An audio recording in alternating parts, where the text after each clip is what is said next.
এমন সময়ে দাঁড়িয়ে মালয়েশিয়া তারাও মুখ বেঁকিয়ে নিয়েছে। এখন শোনা যাচ্ছে হেডলাইনে নাকি তারেক রহমান মালয়েশিয়াকে বারবার ফোন করছে। কিসের জন্য? গ্যাসের জন্য। কিন্তু দেখুন, এই দুরবস্থা কি বাংলাদেশের তৈরি হতো? যেখানে তারা অনুপ্রবেশ করছে, কয়েকজন পেটের দায়ে, কয়েকজন মজার চলে, আবার কয়েকজন ব্লগার হিসেবে, মানে তারা যখন সীমান্ত পার করছে তখনও তারা ব্লগ করছে। যখন তাদেরকে পুশব্যাক করানোর জন্য সীমান্তে নিয়ে যাওয়া হয়েছে তখন ঢাল হয়ে দাঁড়াচ্ছে বর্ডার গার্ড বাংলাদেশ, এবং তারা বলছে না আমরা এদেরকে নেব না। কেন ভাই? তোমাদেরই তো জনগণ। উল্টো রথের পদযাত্রায় রথ টেনে নিয়ে যাচ্ছে, সেখানে আইডি মোতায়েন করে দিয়েছে মশাই। কারা করছে এগুলো? কারা কারা করছে?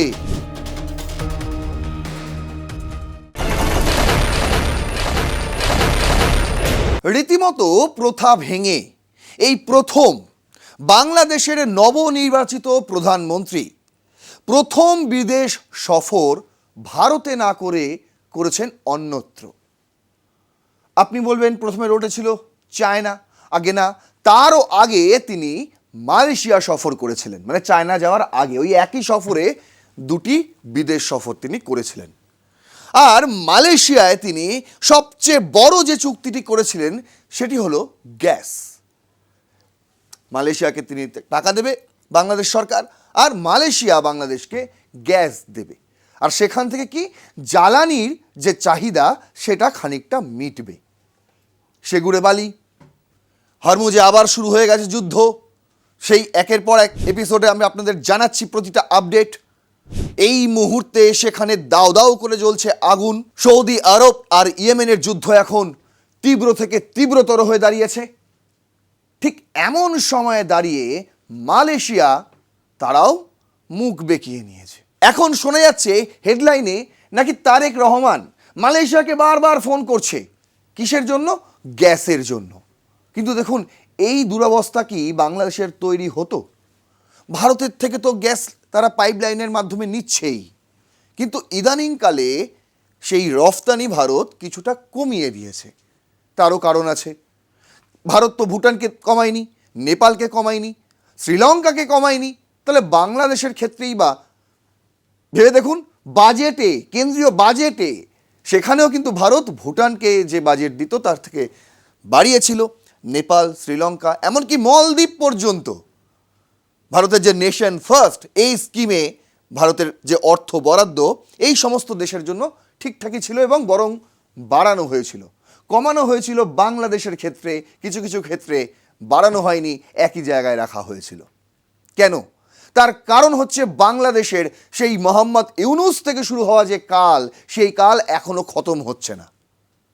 কেন খতম হচ্ছে না? তার কারণ তারা ভেবেছে যে ভারতকে উপেক্ষা করেও এই বঙ্গোপসাগরের একটি দ্বীপরাষ্ট্র হিসেবে বেঁচে থাকা যায়, বঙ্গোপসাগরের অভিভাবক হিসেবে নিজেকে তুলে ধরা যায়, যেটা ওই ভারতের মানচিত্র দেখেছেন তো, ওই বর্ডারটা দিয়ে সীমিত ওদের ওই ভাবনাটা। আর তাই যা হওয়ার তাই হয়ে চলেছে। নতুন করে রাষ্ট্রদূত পাঠিয়েছে ভারতে আমাদের দীনেশ ত্রিবেদী যাওয়ার পর। আর অন্যদিকে ভারত সফর পুরোপুরি বাতিল না করে, স্থগিত করে এবার তিনি আসবেন তারেক রহমান সেপ্টেম্বরে। ডিসেম্বরে হাসিনার ফেরার কথা রয়েছে বাংলাদেশে, আর তিনি এখানে আসবেন সেপ্টেম্বরে। কিন্তু এত কিছুর মাঝেও যা চলার তাই চলছে। দুই পর্যায়ে, ডিজি পর্যায়ে বৈঠক হলো, তারপরেও দেখুন সীমান্তে কি অবস্থা। প্রতিদিন সেখান থেকে অনুপ্রবেশ ঘটছে, আর পুশব্যাক করতে গেলেই তাদের বিজিবি এসে সামনে দাঁড়িয়ে পড়ছে, ঝগড়া করছে মশাই, কলতলার ঝগড়া করছে। কোথায় তারেক রহমান? প্রতিদিন ওই যে অলি মোহাম্মদ, তিনি এসে একবার শুভেন্দু অধিকারীকে নিয়ে কিছু বলেন, একবার দীনেশ ত্রিবেদীকে নিয়ে কিছু বলেন, আবার কি বলছে আমাদের রংপুরের দিকে তাকালে আমরা কলকাতাও নাকি দখল করে নেব। এই সমস্ত কথাবার্তা তারা বলে চলেছে প্রথম শ্রেণীর নেতারা। কোথায় তারেক রহমান? কি করছেন তিনি? এই সমস্ত জবাবদিহিতা তাকে তো দিতেই হবে।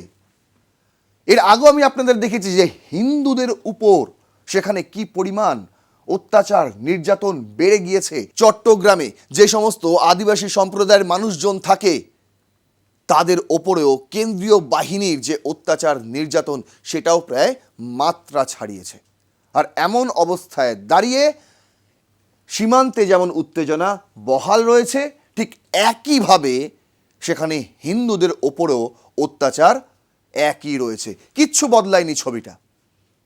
আর আজকে আপনাদের সামনে তুলে ধরবো যে বারবার বাংলাদেশ সেখানে রটে যায় না, বিভিন্ন ইউটিউব চ্যানেলগুলো এসে করে ভিডিও যে দেখুন বাংলাদেশের নিন্দা করছে, বাংলাদেশের বিরুদ্ধে কথা বলছে।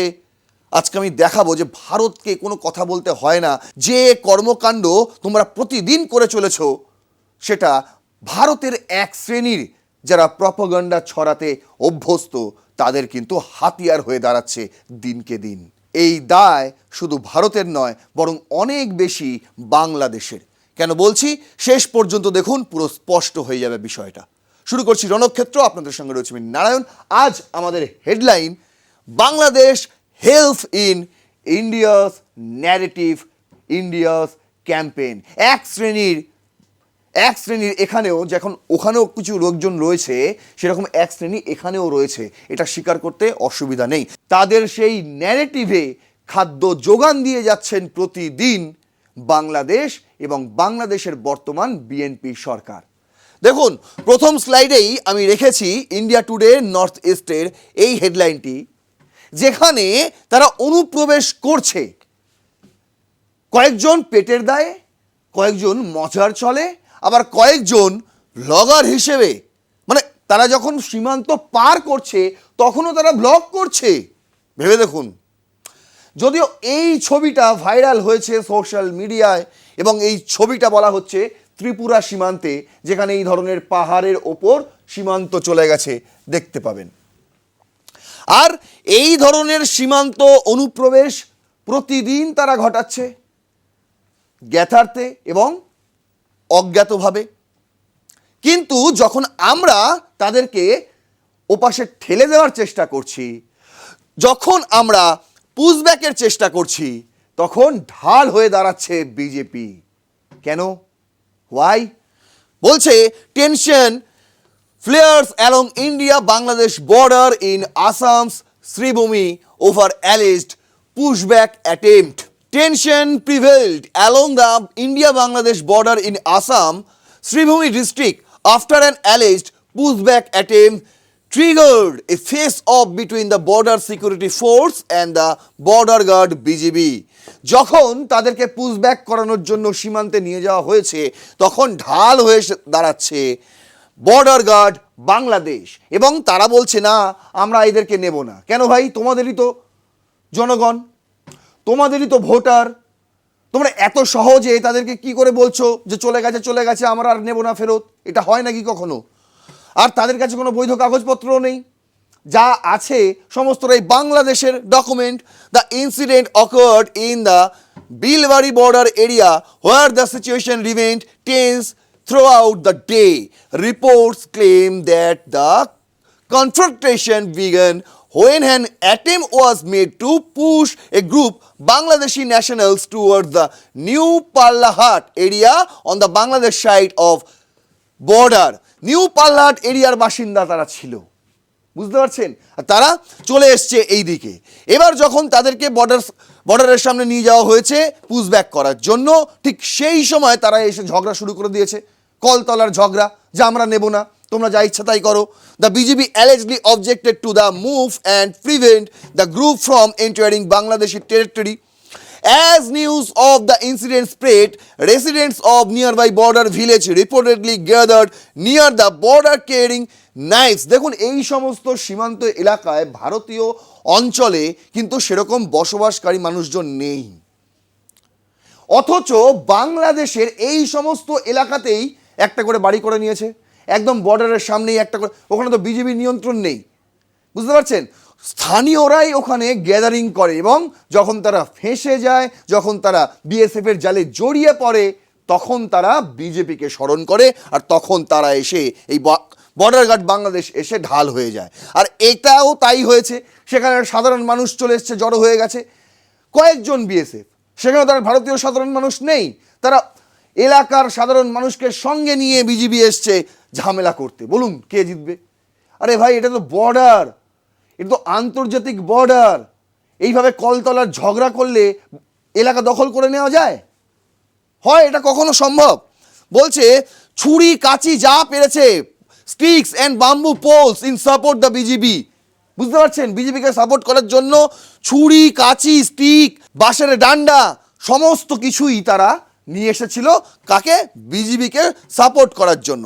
According to the reports, personnel from the BJP's Pallahat border outpost repeatedly issues warning to the BSF through loudspeaker urging it not the undertake any alleged illegal pushback and to move away from the border. বলছে ওরা আমাদের নয়, miking করছে ওখানে যে যাদেরকে তোমরা নিয়ে এসছো সীমান্তের ধারে পুশব্যাক করানোর জন্য তাদেরকে আবার ফেরত নিয়ে চলে যাও, ওরা আমাদের বাংলাদেশি নয়। ভাবুন, এরকম সরকারকে আপনারা নির্বাচন করেছেন, এই ধরনের সরকারকে আপনারা নির্বাচন করেছেন। একবার ভেবে দেখুন, যাদের এই অবস্থা তাদেরকে আমি বলছি, বিশেষ করে যদি তাদের কাছে এই ভিডিওটা অবশ্যই পৌঁছায়, অবশ্যই তারা ভেবে দেখবেন একবার। আমি এই মুহূর্তে যারা দেখছে তাদেরকেও বলবো ভিডিওটা শেয়ার করুন যাতে তাদের কাছেও পৌঁছে যায়। বলছে the BGB also reportedly warned that it would be forced to open fire if the situation escalated and if the people were not withdraw. তারা নাকি আবার ওপেন ফায়ারের হুমকিও দিয়েছে, হুঁশিয়ারও দিয়েছে। জানি না, বলা হচ্ছে, স্থানীয় সূত্রে জানা যাচ্ছে তারা আকাশে ফায়ারও করেছে। কেন? তার কারণ বলছে ওদেরকে আমরা নেব না।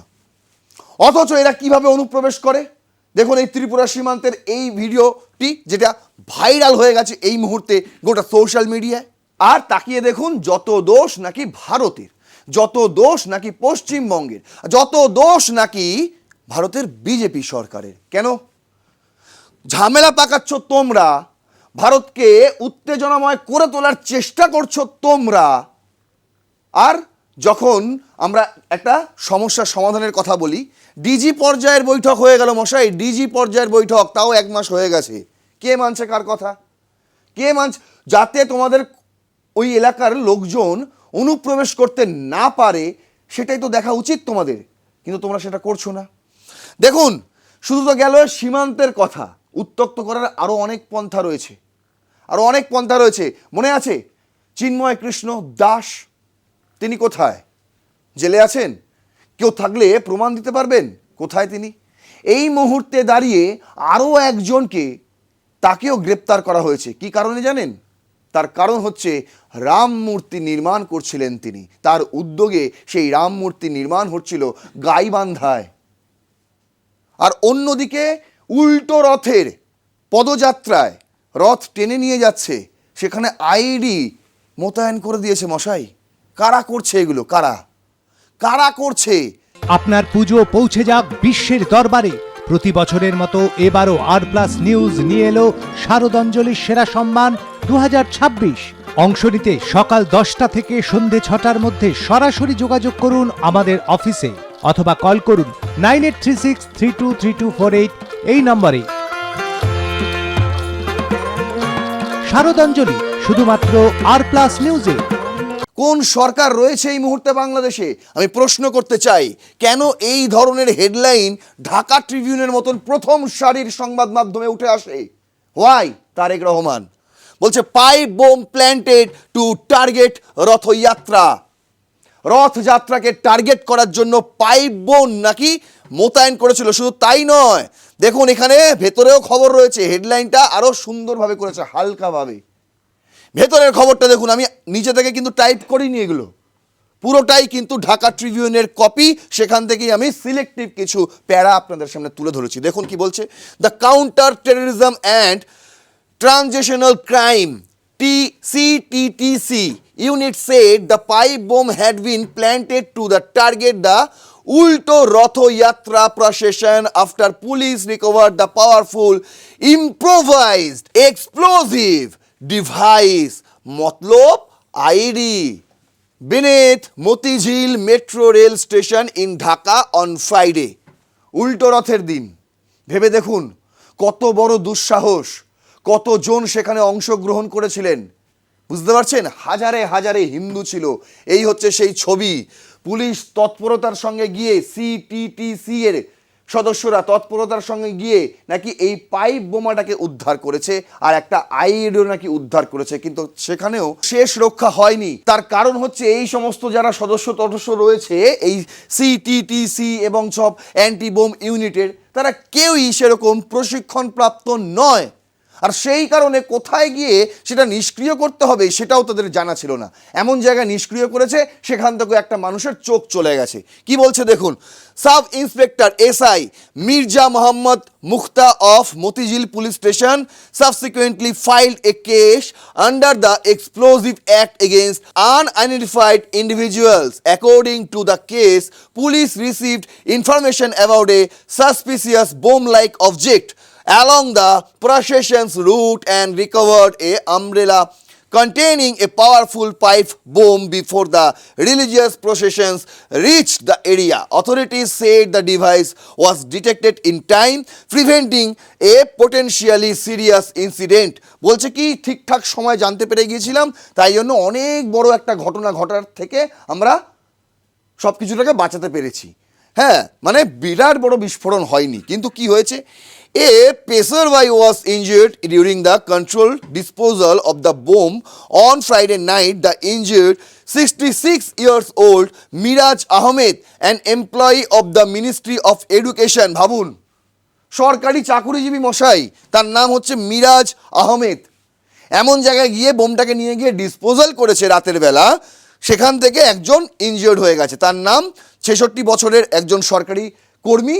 কি করে 66 বছরের সরকারি কর্মী হয় জানি না, হয়তো সেখানে রিটায়ার ফিটার নেই, যাই হোক হতে পারে।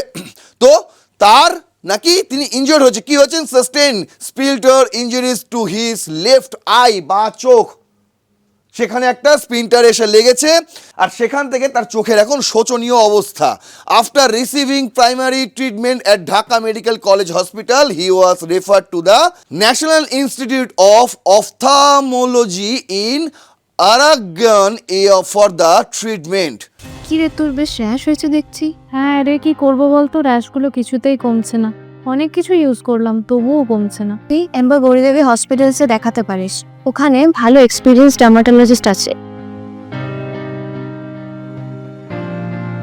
গৌরী দেবী হসপিটাল, রাজবাঁধ, দুর্গাপুর। যোগাযোগ 8001003333, 8001113333। প্রথমে তো ঢাকা মেডিকেল কলেজে নিয়ে যাওয়া হয়েছিল, সেখানে প্রাইমারি চিকিৎসার পর তাকে ন্যাশনাল ইনস্টিটিউট অফ অপথ্যালমোলজিতে নিয়ে যাওয়া হয়েছে। আর দেখুন সাধারণ যারা প্রত্যক্ষদর্শী তারা কি বলছে এই ঘটনা নিয়ে। সঙ্গে দৌড়ে দৌড়ে পারতালে পুরে মারা যায়, কারণ ওর রথের তো অনেক ছেলে মেয়েরা, মহিলা পুরুষ সব মিলে। কারণ ওটা যদি বাস্ট হইতো, রথযাত্রার যদি 2-4-5টা লোক অটোমেটিকলি পারতালে পুরে মারা যেত। যে শব্দ হয়েছে, বিকট শব্দ শুনলেন, বিরাট বড় ঘটনা কিন্তু ঘটতে পারত। একজন প্রত্যক্ষদর্শী তো এও বললেন যে নাকি ছোট্ট করে বিস্ফোরণ ওখানেও হয়েছিল, যেটা পুলিশ সেই খবরটা চেপে যাওয়ার চেষ্টা করছে। অনেক কিছু এরকম চেপে যাওয়া হয়। চিন্ময় কৃষ্ণ দাস তিনি এখন কোথায় কেউ জানে না, চেপে যাওয়া হয়েছে। আর তার তালিকায় আরও একজনের নাম নথিভুক্ত হয়ে গেল, Haridas Chandra Tarani Das. The business standard করছে, বলছে কি man behind proposed 81 feet Ram statue in Gaibandha. এ হচ্ছেন সেই ব্যক্তি যিনি গাইবান্ধাতে 81 ফুটের রাম মূর্তি স্থাপনের উদ্যোগ নিয়েছিলেন। তিনি এখন অ্যারেস্টেড, রিমান্ডেড ইন TK9 crore, মানে বাংলাদেশি মুদ্রায় 9 কোটি টাকা নাকি তিনি মানি লন্ডারিং কেসে তার 9 কোটি টাকার এই অভিযোগ রয়েছে। 9 কোটি টাকার তার বিরুদ্ধে মানি লন্ডারিং মানে টাকা 9-6 তার বিরুদ্ধে অভিযোগ রয়েছে। বলা হচ্ছে নাকি কোথা থেকে কী সব টাকা পয়সা পেয়েছে, সেখান থেকেই তিনি নাকি ওই মূর্তি, কিন্তু পুরো মূর্তিটা যেটা তৈরি হচ্ছিল সেটা কিন্তু ওই গাইবান্ধা যে মন্দিরটি ছিল সেই মন্দির কমিটির উদ্যোগে, এবং প্রধান উদ্যোক্তা হিসেবে তিনি ছিলেন। তার নাম Haridas Chandra Tarani Das, also known as তৌহিদ ইসলাম। নাকি তার আরও একটি নাম রয়েছে তৌহিদ ইসলাম। মনে করা হয় যে সরকারি নজরদারি থেকে বাঁচতে তিনি একটি ছদ্মবেশী নাম ব্যবহার করতেন। Was arrested after investigators found suspicious transactions in the bank and MFS accounts despite having no legitimate sources of income। তার ইনকাম বলে সেরকম কিছু ছিল না, অথচ তিনি একটি ব্যাংক ট্রানজ্যাকশন করেছিলেন যেটা কিন্তু সন্দেহর নজরে চলে আসে প্রশাসনের। বলছে Haridas Chandra তরণী who recently draw national-wide attention after announcing plans to build an 81-foot Ram statue in Gaibandha's Palace Bari, has been sent to jail after being shown arrest in a fraud case। যিনি 81 foot রামমূর্তির উদ্যোগ নিয়েছিলেন, যেটা অর্ধেক হয়েও ছিল, এবং তারপর এই যে দেখতে পাচ্ছেন এর ব্যাকগ্রাউন্ডে রয়েছে, একদম প্রথম স্লাইডে খুব সুন্দরভাবে আপনাদের জন্য দেখা যাচ্ছিল, এই হচ্ছে সেই রামের মুখ, এই হচ্ছে সেই রামের মূর্তি যেটা 81 ফুট হওয়ার কথা ছিল। এর আগেও আমি আপনাদের জানিয়েছিলাম যে এই বিষয়টা নিয়ে কত কি ঘটে গেছে, ডিসক্রিপশনে দিয়ে দেবো, অবশ্যই ভিডিওটা দেখবেন। আর এই মুহূর্তে জানা যাচ্ছে যে যিনি প্রধান উদ্যোক্তা ছিলেন তাকে ফ্রড কেসে ফাঁসিয়ে মানি লন্ডারিংয়ের কেস দিয়ে তাকে এই মুহূর্তে জেলে বন্দি করে রাখা হয়েছে। The order was issued on Tuesday, July 21 by the Mymensingh Joint District and Session Court Session Judges Finance and Loan Court following a hearing confirmed by the state prosecutors Anwar Aziz Tutul। বুঝতে পারছেন কি অবস্থা, কি অবস্থা একবার বুঝতে পারছেন। তাই শুধুমাত্র এই কয়েকটা ঘটনা নয়, দেখুন এটা হচ্ছে 27শে জুলাইয়ের ঘটনা। 27শে জুলাই ভিউ বাংলাদেশ তারা এই হেডলাইনটা করেছে, বলছে 257 communal violence incident in Bangladesh, 44 deaths in 6 months। 257 খানা এই ধরনের সাম্প্রদায়িক হিংসার ঘটনা ঘটেছে বাংলাদেশে, যার মধ্যে 44টা প্রাণ গেছে। ভেবে দেখুন একবার, এটা কে দিচ্ছে? দ্য বাংলাদেশ হিন্দু বুদ্ধিস্ট খ্রিস্টান ইউনিটি কাউন্সিল হ্যাজ ক্লেমড, একদম সমস্ত সংখ্যালঘুদের নিয়ে তৈরি বাংলাদেশ হিন্দু বৌদ্ধ খ্রিস্টান ঐক্য পরিষদ, তারা রীতিমতো সাংবাদিক সম্মেলন করে এই তথ্য প্রকাশ্যে নিয়ে আসে এবং বলে যে অ্যাটলিস্ট 257টি ঘটনা এরকম ঘটেছে যেগুলিকে সাম্প্রদায়িক হিংসা বলা হচ্ছে, যার কারণে গোটা দেশ জুড়ে এই প্রথমবার যে কোনো 6 মাসে 6 months, মাত্র একটি 6 মাসের পিরিয়ডে 44 জনের প্রাণ যায়। ভেবে দেখুন। আর the organisations also placed an 8-point demand, তারা 8 দফা দাবি জানিয়েছে, calling for stronger legal and institutional measures to protect the rights and security of religious minorities. তারা বলছে কি সরকার ব্যর্থ তাদের সংখ্যালঘুদের নিরাপত্তা দিতে, আর এটা প্রাতিষ্ঠানিকভাবে হচ্ছে। এই গোলক শুধু সরকারের নয়, প্রতিটা সরকারি প্রতিষ্ঠানের। বলছে the figures were present at a press conference held at the National Press Club on Monday July 27 by the council's acting general secretary Mahendra Kumar Nath.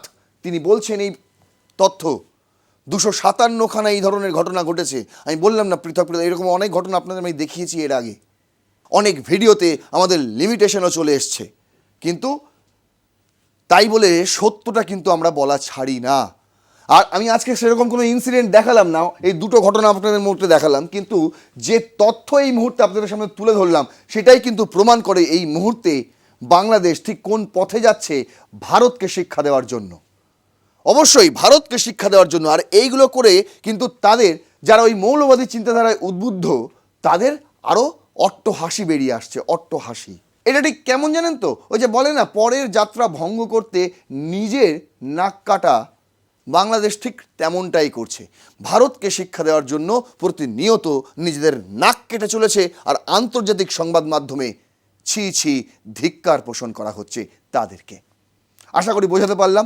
এরপরও যদি কোনো প্রশ্ন থাকে অবশ্যই কমেন্ট বক্সে লিখবেন আপনাদের মূল্যবান বক্তব্য, মন্তব্য অবশ্যই কমেন্ট বক্সে লিখবেন। এই ভিডিওটি যদি ইনফরমেটিভ মনে হয় শেয়ার করবেন, আরও 5 জনকে দেখার সুযোগ করে দেবেন। তাই অবশ্যই লাইকও করবেন, সাবস্ক্রাইব করবেন। আর প্লাস নিউজ 24/7 দেখতে থাকুন রণক্ষেত্র। জয় হিন্দ, বন্দে মাতরম।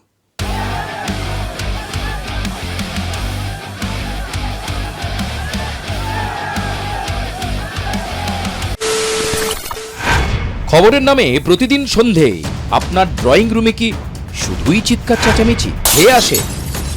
বিতর্কের নামে চলে গালাগালি আর কাদা ছোড়াছুড়ি। এবার সময় পরিবর্তনের, কারণ আমরা কান ফাটানো চিৎকারে বিশ্বাস করি না। আমরা বিশ্বাস করি খবরের সত্যতায়। আমরা কোনো পক্ষের হয়ে গলা ফাটাই না, আমরা সাধারণ মানুষের হয়ে প্রশ্ন তুলি। চিৎকার নয়, শুধু খবর হবে যেখানে বিতর্ক আছে কিন্তু কুৎসিত ঝগড়া নেই। সঠিক তথ্য, বিশ্বস্ত খবর। নজর রাখুন আর প্লাস নিউজে।